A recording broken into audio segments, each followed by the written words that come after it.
ওয়াসাল্লাম বলেন, আল কবরু রাউদাতুম মিন রিয়াদিল জান্নাহ আও হুফরাতুম মিন হুফারিন নার। কবর হচ্ছে জান্নাতের বাগানসমূহ থেকে একটি বাগান, অথবা জাহান্নামের গর্তসমূহ থেকে একটি গর্ত। অর্থাৎ কেউ যদি ভালো কাজ করে তাহলে কবর তার জন্য জান্নাতের বাগানে পরিণত হবে, আর কেউ যদি খারাপ কাজ করে তাহলে কবর তার জন্য জাহান্নামের গর্তে পরিণত হবে। অন্য হাদিসের মধ্যে এসেছে, রাসূল সাল্লাল্লাহু আলাইহি ওয়াসাল্লাম বলেন, ওয়াল্লাহি মা রাআইতু মানদারান কাত্তু ইল্লা ওয়াল কবরু আফযাউ মিনহু।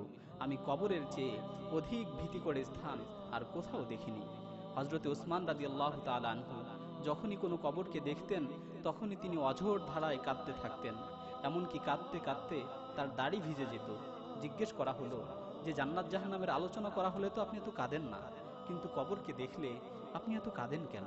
তিনি উত্তর দিলেন যে, রাসূল সাল্লাল্লাহু আলাইহি ওয়াসাল্লাম আমাকে বলেছেন, ইন্নাল কবরা